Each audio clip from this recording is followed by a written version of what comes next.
ಸಮುದಾಯ ಭವನಕ್ಕೆ ಕನಿಷ್ಠ ಮೂಲಭೂತ ಸೌಕರ್ಯಗಳನ್ನು ಒದಗಿಸಲಿಕ್ಕೆ ಇದುವರೆಗೂ ಸಾಧ್ಯ ಆಗಲಿಲ್ಲ. ಒಂದು. ಎರಡನೇ ಪ್ರಶ್ನೆ. ಮೂರನೇದು, ನಾವು ಆರೋಳಿ ಕ್ರಾಸ್ ಇಂದ ಹಿಡಿದು ರೈಲ್ವೆ ಬ್ರಿಡ್ಜ್ ವರೆಗೂ ಸಹ ಅಂಬೇಡ್ಕರ್ ರಸ್ತೆ ಅಂತೇಳಿ ನಾಮಕರಣವನ್ನು ಆಗಿದೆ.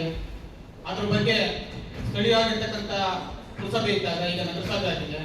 ನಗರಸಭೆ ರಸ್ತೆ ಬದಿ 2 ಅಂಗಡಿ ಮಳಿಗೆಗಳ ಮೇಲೆ ನಾಮಫಲಕವನ್ನು ಹಾಕಬೇಕು ಅಂಬೇಡ್ಕರ್ ರಸ್ತೆ ಅಂತೇಳಿ, ಅದನ್ನೊಂದು ಮೂರನೇ ಪ್ರಶ್ನೆ ಇತ್ತು. ಇದುವರೆಗೂ ಸಹ ಯಾವುದೇ ಕಾರ್ಯಕ್ರಮ ಜಾರಿಗೆ ಬಂದಿಲ್ಲ. ಮತ್ತೆ 2 ಬಾರಿ ಕೋಚಮನ್ನ ಅಧ್ಯಕ್ಷರಾಗಿ ಮುಂದುವರೆದಿದ್ದಾರೆ. ಮಾನ್ಯ ಶಾಸಕರಲ್ಲಿ ಒಂದು ಮನವಿಯನ್ನು ಮಾಡಿಕೊಳ್ತೇನೆ. ಇವತ್ತು SC/STಗಳು ಸಹ ನಂದಿನಿ ಹಾಲನ್ನ ಬಳಸ್ತಾರೆ, ಮತ್ತೆ ಹೈನುಗಾರಿಕೆಯನ್ನು SC/STಗಳು ಸಹ ಮಾಡ್ತಿದ್ದಾರೆ. ಅಲ್ಲಿ ಸಹ ನಮ್ಮದೇ ಆಗಿರ್ತಕ್ಕಂಥ SC/ST ಫಂಡ್ ಇರುತ್ತೆ. ಆ ಫಂಡಿನ ಮುಖಾಂತರ ನಂದಿನಿ ಕಚೇರಿ ಇದೆ, ಕೇಂದ್ರ ಕಚೇರಿ ಕೋಲಾರದಲ್ಲಿ, ಅದರ ಮುಂದೆ ಬಾಬಾ ಸಾಹೇಬ್ ಅಂಬೇಡ್ಕರ್ ಪುತ್ಥಳಿಯನ್ನು ಅನಾವರಣ ಮಾಡಲಿಕ್ಕೆ ಕ್ರಮ ಕೈಗೊಳ್ಳಬೇಕಂತ ಹೇಳ್ತಾರೆ. ದಯವಿಟ್ಟು ನಮಗೆ ಅದ್ದೂರಿಯಾಗಿ ಅಂಬೇಡ್ಕರ್ ಜಯಂತಿಯನ್ನು ಆಚರಣೆ ಮಾಡೋದಕ್ಕಿಂತ ಮುಂಚಿತವಾಗಿ ಇವತ್ತು ತಾಲೂಕಿನಲ್ಲಿ ತುಂಬಾ ಸಮಸ್ಯೆಗಳಿದ್ದಾವೆ. ಕೆಲವೊಂದು ಗ್ರಾಮಗಳಲ್ಲಿ ಸ್ಮಶಾನದ ಸಮಸ್ಯೆ ಇದೆ, ಸ್ಮಶಾನ ಇದ್ರೂ ಸಹ ರಸ್ತೆಯ ಸಮಸ್ಯೆ ಇದೆ. ಕೆಲವೊಂದು ಪಂಚಾಯತಿಗಳಲ್ಲಿ ಮನೆ ಇಲ್ಲತಕ್ಕಂಥ ಜನ ಇದ್ದಾರೆ. ನೀವೀಗ ಹಕ್ಕುಪತ್ರಗಳನ್ನು ಕೊಡ್ತೀರಾ ಅಂತೇಳಿ 10,000 ಹಕ್ಕುಪತ್ರ ಕೊಡ್ತೀವಿ ಅಂತ ಹೇಳಿದ್ದೀರಾ. ಸೊ ಹಕ್ಕುಪತ್ರ ಕೊಟ್ಟು ಎಷ್ಟು SC/ST ಫಲಾನುಭವಿಗಳನ್ನು ಆಯ್ಕೆ ಮಾಡಿದಿರತಕ್ಕಂಥದ್ದು ವಿಶೇಷವಾಗಿ ಮಾಹಿತಿ ಇಲ್ಲ. ಈ ಎಲ್ಲಾ ಸಮಸ್ಯೆಗಳನ್ನ ಇವತ್ತು SC ಕಾಲೋನಿಗಳಲ್ಲಿ ಅಬಕಾರಿ ಇಲಾಖೆ ಏನು ಸಾರಾಯಿ ಅಕ್ರಮವಾಗಿ ಸಾರಾಯಿ ಮಾರಾಟ ಮಾಡ್ತಿದ್ದಾರೆ, ಅಂದ್ರೆ ಮಾರಾಟ ಮಾಡ್ತಿದ್ದಾರೆ ಎಲ್ಲ SC/ST ಕಾಲೋನಿಗಳಲ್ಲಿ. ಇವತ್ತು ನಮ್ಮ ಜನ ಕುಡಿದು ಹಾಳಾಗ್ತಾ ಇದ್ದಾರೆ. ಇದ್ರ ಬಗ್ಗೆ ನಾವು ಎಲ್ಲ ಧ್ವನಿ ಎತ್ತಬೇಕು ಅಂದ್ರೆ, ನಮ್ಮ ಸಮಸ್ಯೆಗಳನ್ನ ಮಾತಾಡ್ಕೊಳ್ಬೇಕು ಅಂದ್ರೆ ಜಿಲ್ಲಾ ಮಟ್ಟದಲ್ಲಿ ಒಂದು ಸಭೆಯನ್ನು ಕರೀತಾರೆ ಮೇಡಮ್ ಅವರೇ. ಅದು ಏನು, ಒಂದು ತಾಲೂಕಿನಿಂದ ನಮ್ಮ ಪ್ರತಿನಿಧಿಗಳು ಹೋಗಿರ್ತಾರೆ. ಎಲ್ಲಾ ಸಮಸ್ಯೆಗಳನ್ನು ಅವರೊಬ್ಬರೇ ಪ್ರಶ್ನೆ ಮಾಡ್ಲಿಕ್ಕೆ ಆಗುದಿಲ್ಲ ಅಂತೇಳಿ ನಾವು ಮಾನ್ಯ ಶಾಸಕರು ಮೊದಲಿನ MLA ಆದಾಗಿಂದ ಸಹ 2ನೇ ಬಾರಿ MLA ಆದಾಗಿಂದ ಸಹ ನಮ್ಮದು ಒಂದೇ ಒಂದು ಪ್ರಶ್ನೆ ಇದೆ, ನೀವು ಯಾಕೆ ದೌರ್ಜನ್ಯ ಸಭೆಯನ್ನ ಕರೀತಾ ಇಲ್ಲ?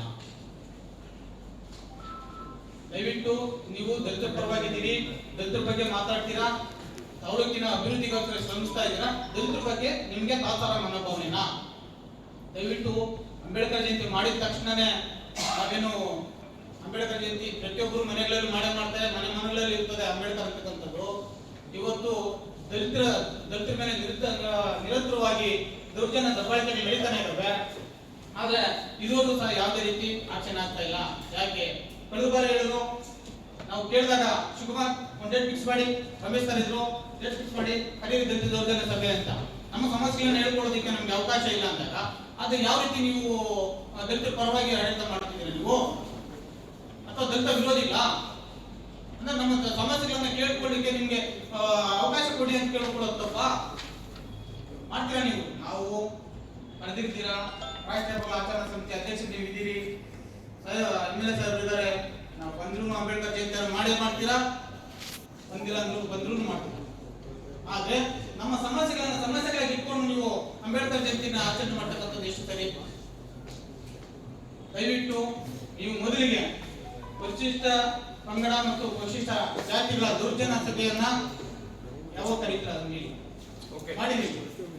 ಬಟ್ ಆಮೇಲೆ ತಲೆ ಅನ್ನೋದಕ್ಕಿಂತ ಇದು ನಮ್ಮ ಹಕ್ಕೊತ್ತಾಯ, ತಲೆ ಅಲ್ಲ. ಆಮೇಲೆ ನೆನೆ ಇನ್ನೊಂದು, ನಿಮ್ಮ ಅಕ್ಕಪಕ್ಕದಲ್ಲಿರ್ತಕ್ಕಂಥವರೆಲ್ಲ ಜಾತಿವಾದಿಗಳನ್ನ ಇಟ್ಕೊಂಡಿದ್ದೀರಾ. ಒಂದು ಯಾಕಂದ್ರೆ ನಾನೀಗ ಬಾಬಾ ಸಾಹೇಬ್ ಅಂಬೇಡ್ಕರ್ ಅವರ ಪುತ್ಥಳಿ ಅನಾವರಣಕ್ಕೆ ಮೊನ್ನೆ ಜಿಲ್ಲಾಧಿಕಾರಿಗಳು ಒಂದು ಸುತ್ತೋಲೆಯನ್ನು ಕೊಟ್ಟಿದ್ದಾರೆ, ಒಂದು ಲೇಖನ ಕೊಟ್ಟಿದ್ದಾರೆ, ನಂದಿನಿ ಪಾಲ ಇಲಾಖೆ ಕೊಟ್ಟಿದ್ದಾರೆ. ಸಾಕು ಅದೇ ಕೊಡಿ, ಇಲ್ಲ ಇಲ್ಲ ಅಂತೇಳಿ ಇಲ್ಲಿ ಬಂದು ದೇವಿಗೆ ಕೇಳಬೇಕಂತೇಳಿ ಅಲ್ಲಿ ಸಹ ನೀವು ಯಾತರ ಮನೋಭಾವನೆಯಿಂದ ಮಾತಾಡ್ತಕ್ಕಂಥದ್ದು ನೋಡಿ. ಮಾತಾಡ್ತಾರೆ ನೀವು ಅಧ್ಯಕ್ಷ ಕೇಳಪ್ಪ